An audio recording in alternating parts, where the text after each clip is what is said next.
Isang maharlikang diyan at isang magngangalit na hari. Dalawang bansang nakadepende sa isang alok ng kasal. Ang isang panig ay nagdedemandang pag-isahin ang mga korona. Ang isa naman ay pinili ang dumanak ang dugo kaysa magpalipin. Ito ang kwento ng dalawang labanan na dumurog sa isang bansa dahil lang sa ang isang hari ay nagdemanda ng isang nobya. Nagsimula ito sa nagyaylong putik ng Solway Moss, kung saan 15,000 Scots ang sumuko sa 3,000 Ingles nang hindi man lang nag-aangat ng espada. Ngunit, ang kahihiyang iyon ay pasimula pa lamang. 5 taon nang lumipas, haharapin ng Scotland ang isang bagong kaaway. Isang makinang pandigma na binuo para sa hinaharap, armado ng lakas ng putok na hindi nila kayang tapatan. Ito ang rough wooing, ang digmaan para sa isang buyan na nagtapos sa Black Saturday. Ang labanan ay tapos na bago pa man ito nagsimula. Hindi sa pamamagitan ng isang sigaw, kundi sa tunog ng lumulubog na mga bota at ang lagaslas ng ilog na lumululon sa isang gumuguho na hukbo. Nobyembre, 1542. Ang hangin sa buong hangganan ng Anglo-Scottish ay isang miserabal at halu-halong yelo at ulan. Isang perpektong tagpuan para sa isang makasaysayang sakuna. Sa loob ng maraming taon, ang dalawang kaharian ay nakakulong sa isang mababa at malupit na sayaw ng mga pansalakay sa hangganan at tumitinding insultuhan. Si Henry VIII, ang matabang hari na nagbago ng kanyang sariling relihiyon, ay nagdemanda na ang kanyang pamangkin na si James V ay gawin din ito. Si James, kasama ang kanyang katapatan sa French Catholic, ay huminde sa kanya. Hindi ito tungkol sa Diyos. Ito ay tungkol sa pride. Sa taglagas ng 1542, naubos na ang pasensya ni Henry. Nagpakawala siya ng isang hukbo sa mga hangganan ng Scotland na pumuwersa kay James na gumanti. Ang plano ay isang malawakang pagsalakay sa England, isang mapaminsalang dagok upang masecure ang hangganan, minsan at magpakailanman. Ngunit si James ay isang hari na ang kasikatan ay limitado lamang sa mga karaniwang tao at sa mga pare. Ang kanyang mga maharlika na nag-aalaga ng mga lumang hinanakit dahil sa kanyang sentralisadong kapangyarihan at paboritismo sa kanyang sariling mga tauhan ay nagngangalit. Ang entablado ay nakahanda hindi para sa isang tagumpay militar, kundi para sa isang politikal na pagguho. Habang ang hukbo ng Scotland na tinatayang nasa 15,000 kalalakihan ay sumulong sa kanlurang hangganan, ang malalim na kabulukan sa puso nito ay nahubaran. Si James mismo, na may pisikal na karamdaman at posibleng natatakot sa isang kudeta ng mga maharlika, ay hindi namuno sa hukbo. Sa halip, ibinigay niya ang utos sa mga taong pinagkakatiwalaan niya. Ang kanyang mga paborito sa korte. Ang sinauna at teritorial na maharlikang Scottish. Ang mga taong tunay na naguutos sa mga angkan sa hangganan ay napahiya. Inutusan silang sumunod sa mga taong itinuturing nilang mga baguhan at sipsip. Nang dumating ang oras upang tumawid sa hangganan at harapin ang isang mas maliit na puwersang Ingles, marami sa mga nangunggunang maharlika ang simpleng tumangging sumulong.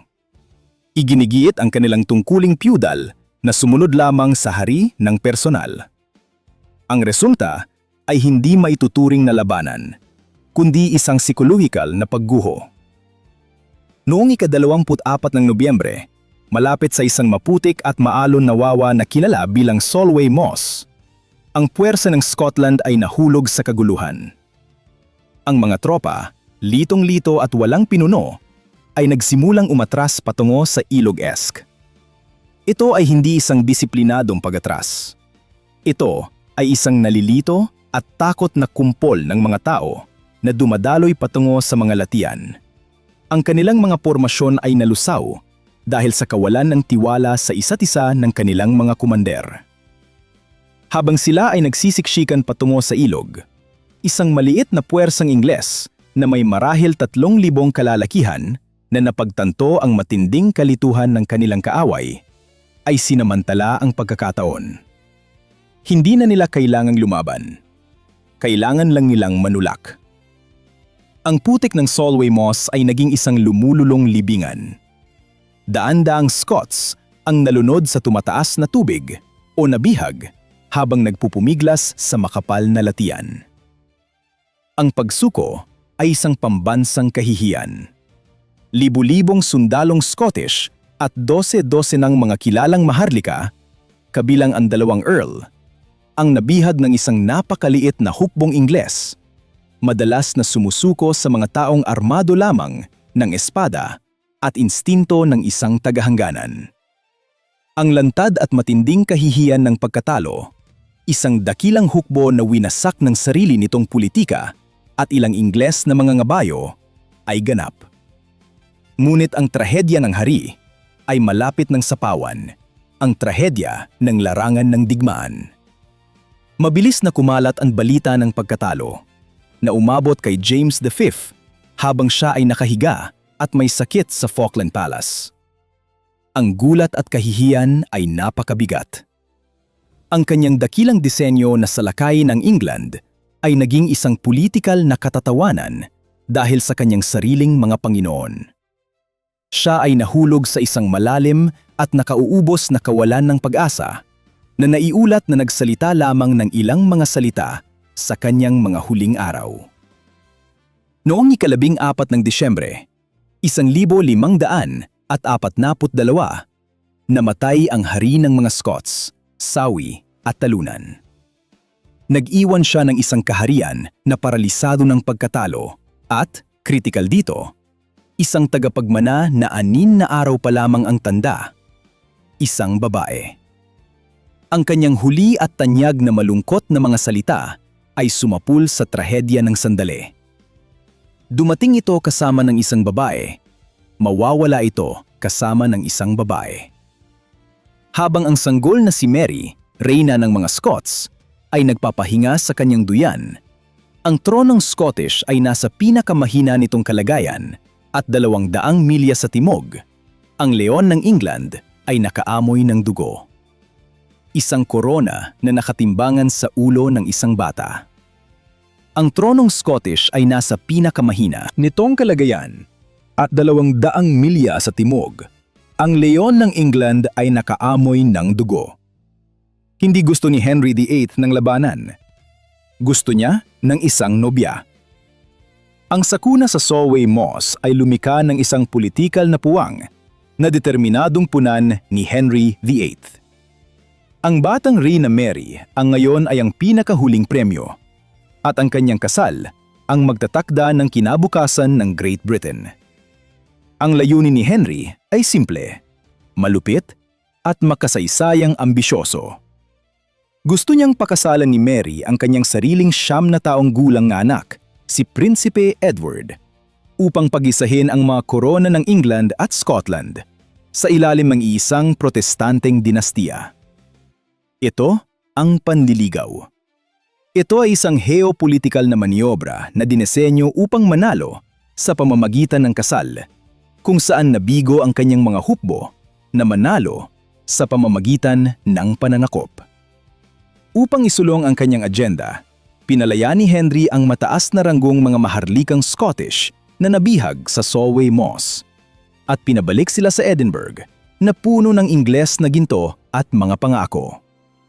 Ang grupong ito, na kilala bilang Assured Lords, ay bumuo ng isang makapangyarihan at maka-Ingles na paksyon sa Scottish Parliament. Laban sa kanila ay tumayo ang paksyon ng Francophile Catholic sa pamumuno ni Cardinal David Beaton, isang matapang at politikal na matalinong tao na alam na ang isang alyansa ng kasal sa England ay mangangahulugan ng katapusan ng kalayaan ng Scotland at ang pagkawasak ng simbahang Katoliko sa Scotland. Ang mahina at naguguluhang rehente ng Scotland, si James Hamilton, ang Earl ng Arran, ay noong una nadala ng mga pangakong kapayapaan ng mga Ingles at ang pagbabalik ng mga maharlikang Scottish. Noong Hulyo ng 1543, Nilagdaan niya ang kasunduan ng Greenwich na nagsasaad na papakasalan ni Mary si Edward kapag sila ay nasa tamang edad na. Ito ay nagmistulang sa isang maikling sandali ang diplomatikong tagumpay na hinahanap ni Henry. Gayunpaman, ang mga maliliit na detalye ng kasunduan ay naglalaman ng mga sugnay na nagpapanatili ng ilang antas ng soberanya ng Scotland, na siyang halos agad na sinubukang sirain ni Henry gamit ang kanyang karaniwang tiranikong kawalan ng pasensya. Ang kasunduan ay halos kalalagda pa lamang bago sumiklab ang isang malawakan at popular na pagtutol sa buong Scotland. Ang mga karaniwang tao at ang malaking mayorya ng mga maharlika ay nakita ang mga kahilingan ni Henry hindi bilang isang mungkahi, kundi bilang isang hindi gaanong nakatagong demanda para sa politikal na pagsuko. Sa loob ng maraming siglo, mahigpit na binantayan ng mga Scots ang kanilang kalayaan. Nakipagkalakalan sila sa mga daungan ng Pransya, nakipaglaban sa tabi ng mga haring Pranses, at umasa sa mga Pranses para sa suportang pangkultura at militar. Ang talikuran ito ang ibigay ang kanilang reyna at ang kanilang kapalaran sa taong kakahiya pa lamang sa kanila sa Solway Moss ay hindi katanggap-tanggap. Si Cardinal Beaton sinasamantala ang pambansang galit na ito ay mabilis na naisahan ang mahinang siaran. Ang Scottish Parliament na inatasan ng makabayang galit at relihiyosong paninindigan ay mabilis at desididong pinawalang bisa ang kasunduan ng Greenwich noong Disyembre ng 1543. Pinili nila ang dumanak ang dugo kaysa magpaalipin. Ang balita ng pagpapawalang bisa ay nagpadala kay Henry VIII sa isang dambuhala at nakasisindak na galit. Ang kanyang diplomatikong panliligaw ay tinanggihan at ang kanyang pride ay nasugatan sa pinakamalaking antas. Ipinagutos niya na kung hindi kusang loob na papayag ang Scotland sa kasal, pipilitin niya ito. Nagdeklara siya ng isang bagong digmaan, isang kampanya ng takot at sadyang pagkawasak na dinisenyo hindi upang manakop, kundi upang magdulot ng matinding sakit at pinsala upang ang mga mamamayang Scottish ay mapilitan sa pamamagitan ng pagkasira at tagutom na sumuko sa kanyang kagustuhan. Ang maliit na akto ng sabotahe na ito ay magkakahalaga sa Scotland ng lahat dahil ang mga Scots na pinag-isa ng galit ay malapit nang sabihin kay Henry na hindi. Ito ang sandali ng rough wooing ay opisyal na nagsimula. Ibinigay ni Henry ang utos sa kanyang general, si Edward Seymour, ang Earl ng Hertford, upang isagawa ang kampanya. Ang mga utos ay nakakakilabot sa pagkasimple, wasakin ang lupain, manunog, at maminsala. Kung mayroon kang naiisip kung sinong pinunong Scottish ang dapat na namuno bago ang Solway Moss, ipaalam sa amin sa mga komento sa ibaba. Gusto naming marinig ang iyong makasaysayang pananaw. Patay na si Henry, ngunit ang korona ay nasa kamay ng taong sumunog sa Scotland hanggang sa maging abo. Hindi makikipagnegosasyon si Somerset. Siya ay magdedemanda. At upang ipatupad ang kanyang demanda, naghanda siya ng isang hukbo na sa lahat ng sukatan ay ang pinakateknolohikal na nakamamatay na puwersa na nakita ng Europa kailanman. Ito ay hindi pakikidigma.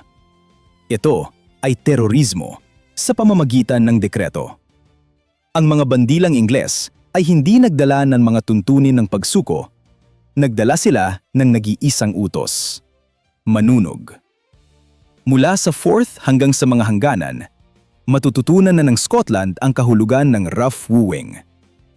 Kinuha ng Earl ng Hertford ang walang awang mandato ni Henry VIII at isinagawa ito ng may malamig at nakasisindak na katumpakan. Ang kampanya ng 1544 ay hindi nakatuon sa estratehikong pananakop, kundi sa pagbasag ng kalooban ng mga Scottish na lumaban. Ang malinaw na utos ay wasakin ang bawat asyenda, bawat tore, bawat nayon, at bawat bayan na lumalaban upang maghasik ng kaguluhan at tiyakin na ang mga mamamayang Scottish ay magdurusa sa paraang hindi pa nila nararanasan. Si Hertford ang unang modernong general na nagsagawa ng kalkuladong digmaan sa populasyong sibil upang makamit ang isang politikal na layunin. Noong Mayo ng 1544, isang puwersang mananakop na Ingles ang dumaong sa Leith. Ang pamunahing target ni Hertford ay ang tumitibok na puso ng Scotland, ang Edinburgh. Pagkatapos ng maikling paglaban, bumagsak ang lungsod. Sa loob ng 3 araw, sistematikong dinambong at sinunog ng mga tropang Ingles ang kabisera. Ang dakilang High Kirk ng St. Giles ay ninakawan. Ang palasyo ng Holyrood House ay sinilaban. At ang mga nakapalibot na bayan at nayon ay naging abo. Ipinagmamamalaking itinala ng mga manunulat ni Hertford ang nakabibiglang lawak ng pagkawasak. Kabilang ang kalkuladong pagsira ng mga mapagkukunan ng pagkain at lupang sakahan upang matiyak ang hinaharap na tagutom. Sa sumunod na 3 taon, nagsagawa ang mga hukbo ni Hertford ng mga maparusa na pagsalakay na nagbigay sa kanya ng titulong Salot ng Apoy. Ang layunin ay gawing hindi matitirhan ang Scotland. Ang mga makasaysayang abadiya, Melrose, Jedburgh, Dryburgh, ay sistematikong sinira at hindi mabilang ng mga simbahan at kastilyo ang sinunog. Ang kampanyang ito ng sadyang kalupitan ay nagkaroon ng kabaligtarang epekto. Sa halip na pilitin ang mga Scots na ibigay ang kanilang reyna, pinatibay nito ang kanilang paninindigan, na pinag-isa ang mga paksyong Scottish sa isang malalim at nag-aalab na pot sa mga Ingles. Ang mga Pranses na naalarma sa kabuuang pagbagsak ng kanilang mga kaalyadong Scottish ay nagsimulang magbigay ng desperadong kailangan na tulong pinansyal at militar na nakatulton sa mga Scots na makakuha ng ilang maliliit na tagumpay na panandaliang pumigil sa agos ng apoy. Ang rough wooing gayuntaman ay nanatiling isang digmaan ng pag-uubusan na unti-unting ikinatatalo ng Scotland sa bawat pulgada at ektarya. Noong 1546, isang madulang pangyayari ang naganap na nagmarka sa kasukdulan ng paglaban ng mga Katoliko, ang pagpaslang kay Kardinal Beaton. Siya ay pinatay ng isang grupo ng mga protestanteng maharlika na umagaw sa kanyang kuta, ang St. Andrew's Castle. Ang panloob na alita na ito ay panandaliang naglihis ng atensyon ng Scotland, ngunit walang masyadong nagawa upang pabagalin ang banta mula sa labas. Ang pakaminsalang momentum ng digmaan ay sa wakas huminto noong Enero ng 1547. Si Henry VIII, ang arkitekto ng kaguluhan, ay namatay. Para sa mga Scots, ito ay isang sandali ng malalim, bagaman maikling ginhawa. Wala na ang dakilang tirano. Marami ang maniwala na matatapos na ang digmaan o hindi bababa sa huhupa. Ngunit sila ay trahedyang nagkamali. Ang korona ng England ay naipasa sa batang Haring Edward VI at ang kapangyarihan sa likod ng trono ay hawak na ngayon ng tiyuhin ng bata, si Edward Seymour, ang taong nag-utos ng mga sunog. Ang Earl ng Hertford, na ngayon ay itinaas bilang Duke ng Somerset at Lord Protector ng England. Hindi aatras si Somerset.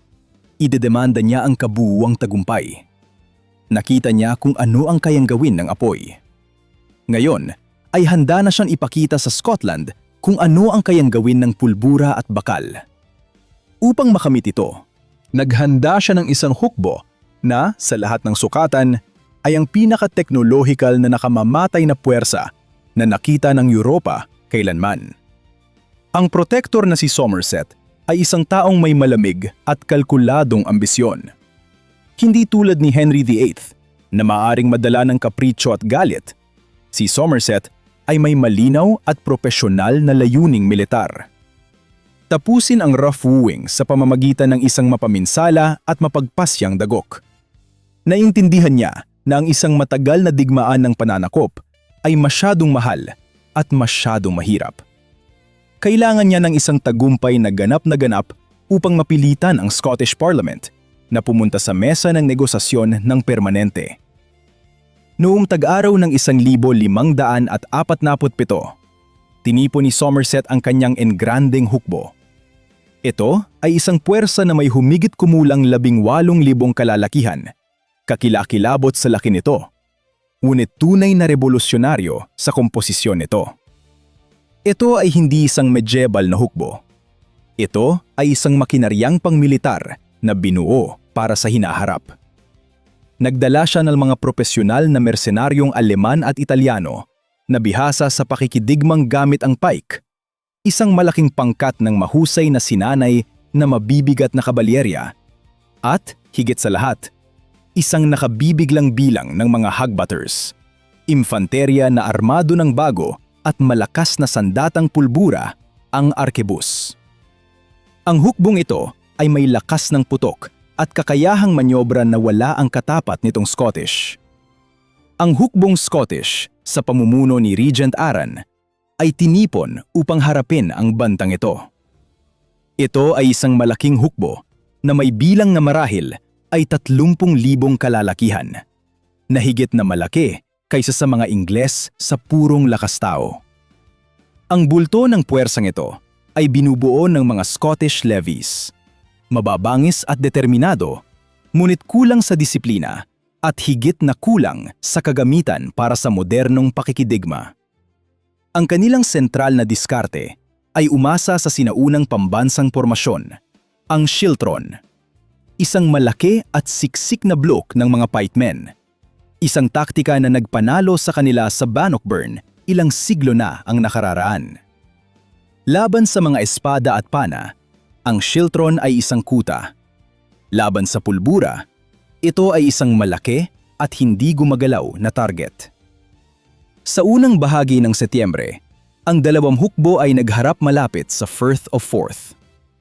Ang mga Scots ay kumuha ng isang malakas na posisyong pandepensa, naghukay sa mga burol na tinatanaw ang ilog-esque na ang dagat ay nasa kanilang kaliwa.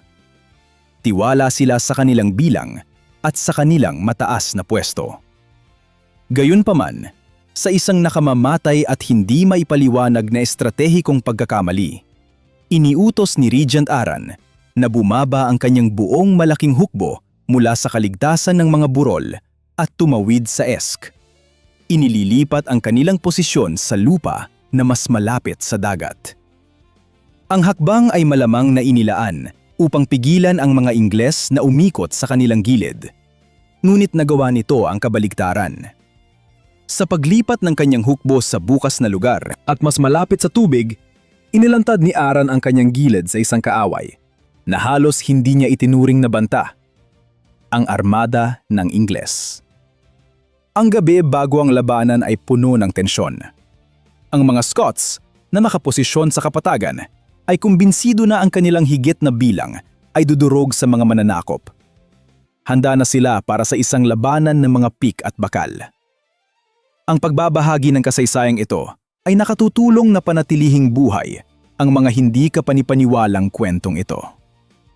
Kung may kilala kang mahilig sa kasaysayan ng militar, mangyaring ibahagi ang videong ito sa kanila. Handa na sila para sa nakaraan. Wala silang ideya na malapit na nilang harapin ang isang linyang nagpapaputok na binuo mula sa hinaharap. Hindi sila dumating mula sa harap, kundi mula sa gilid. Hindi mula sa lupa, kundi mula sa dagat. Ang unang salvo ay hindi isang pag-atake. Ito ay isang hatol. Nakaharap na ang mga Scots ng mga hukbo noon. Hindi pa sila nakaharap kailanman ng isang linyang nagpapaputok na binuo mula sa hinaharap. Ang umaga ng Sabado, ika-10 ng Setyembre, 1547 ay sumikat sa mga bukid ng Pinkie Cleugh. Nakita ng mga Ingles sa pamumuno ni Somerset ang nakabibiglang laki ng hukbong Scottish, ang pinakamalaking inilabas ng Scotland sa loob ng ilang siglo, na ngayon ay nakaposisyon sa patag na lupa malapit sa ilog. Ang reaksyon ni Somerset ay isang propesyonal na kawalan ng paniniwala na mabilis na sinundan ng malamig na pagkakataon. Ang unang dagok ng labanan ay inihatid ng hukbong dagat ng Ingles. Habang inililipat ng hukbong Scottish ang posisyon nito, ang buong kaliwang gilid nito ay napasok sa abot-tanaw ng mga galyon ng Ingles na nakadaong sa Firth of Forth. Nagpaputok ang mga barko. Nagpapakawala ng kanyonada ng mabibigat na bala at mas maliliit at sumasabog na mga projectile. Ang siksik at hindi disiplinadong hanay ng mga Scottish ay dinurog ng hindi inaasahang putok mula sa dagat. Ang pambobomba ay nagdulot ng agarang mga kaswalti, ngunit ang epekto nito sa moral ay sakuna. Ang buong mga pormasyon ay nagulo. Ang kanilang kagustuhang lumaban ay nabasag sa pagkatanto na inilagay sila ng kanilang mga kumander sa isang mahinang bitag. Sunod, pinakawala ni Somerset ang kanyang magaan na kabalyerya upang subukan ang sentro ng Scottish. Ang mga Scots, na sumusunod sa tradisyon ng Skiltron, ay pinalayas ang paunang pagsalakay ng kabalyerya gamit ang kanilang mga pik. Ngunit ang manyobra ay nagsilbi sa layunin nito. Hinila nito ang sentro ng Scottish pasulong at ipinako ang kanilang posisyon na ginagawa silang mas magandang target. Ang nagpapasyang salik ay ang kombinasyon ng artilleryang Ingles at ng mga hagbotters. Ang mabibigat na kanyon ng Ingles ay nagpaputok, na naghehempas ng mga bala ng kanyon sa siksikang mga kwadradong Scottish. Ang mga Skiltron na dinesenyo upang itaboy ang kabalyerya ay napatunayang walang magawa laban sa walang humpay at malayuang pambobomba. Ang mga kalalakihan ay nawasak at ang disiplina ng pormasyon ay nagsimulang masira sa ilalim ng presyon ng teknolohiyang hindi nila kayang sagutin. Habang nagsisimulang umindayog ang mga hanay ng Scottish, iniutos ni Somerset ang buong pagsulong. Ang hukbong Ingles ay sumulong sa isang disiplinado at koordinadong linya. Ang mga arkebusier ay nagpakawala ng sunod-sunod na salvo na nakasisindak at umuusok na putok na nagbubuhos ng bala sa nawalan ng moral at magulong mga pike ng Scottish. Ang engkwentro ay maikli, brutal, at ganap na pabor sa isang panig. Ang mga Ingles ay sumulong gamit ang isang pinagsamang sandatang pamamaraan, habang ang mga Scots, na ang tanging sagot ay ang kanilang mahirap gamiting mga pike, ay sistematikong nasira. Ang labanan ay mabilis na lumala sa isang kumpleto at nakahihindik na pagkatalo.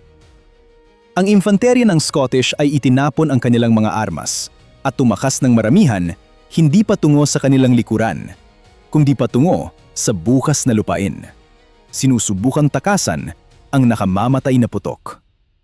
Ang kabalyeryang Ingles na dating itinaboy ay mayroon na ngayong target. Libu-libong walang armas at tumatakas na mga lalaki.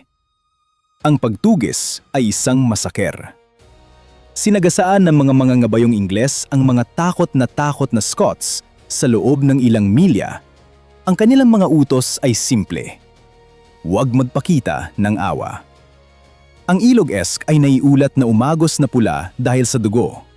Ang mga pagkalugi ng Scottish ay nakabibigla.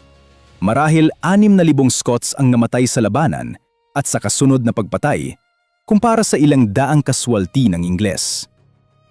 Ang labanan ay isang obra maestra sa modernong kahusayan ng militar at isang trahedya para sa Scotland. Ang Tinkie Clog ay agad na bininyagan bilang Black Saturday.